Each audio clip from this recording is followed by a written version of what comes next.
2 பேரும் கடவுள். 2 கடவுளுக்கும் பிறந்த குழந்தை எப்படி போறாரு? போய் அந்த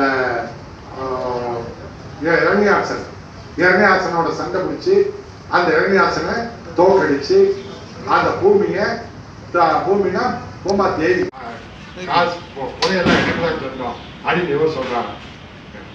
அப்பதான் தர்மர் சொல்றாரா, காலம் கெட்டு போச்சு, கலிகாலம் பிறந்துருச்சு, காசெல்லாம் நீயே எடுத்துக்கோ அப்படிங்கிறாரு. ஆனா வித்த பாப்பா என்ன சொல்றானா, நான் இல்ல வித்துட்டேன். கூட்டடிச்சா அவரு 2 பேரும் வந்து ஏன் வரல, வழக்கு போட்டு வந்தீங்க வரலையா? இல்லைங்க,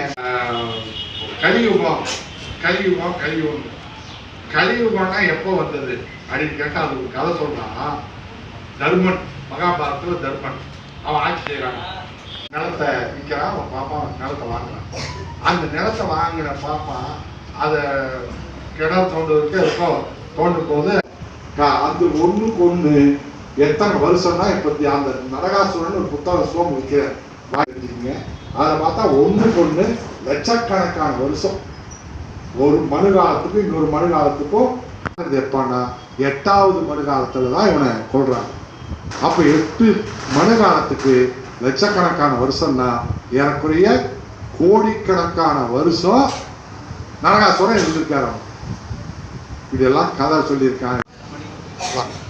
நிச்சயமா குழந்தைகளே கேள்வி கேட்குங்க.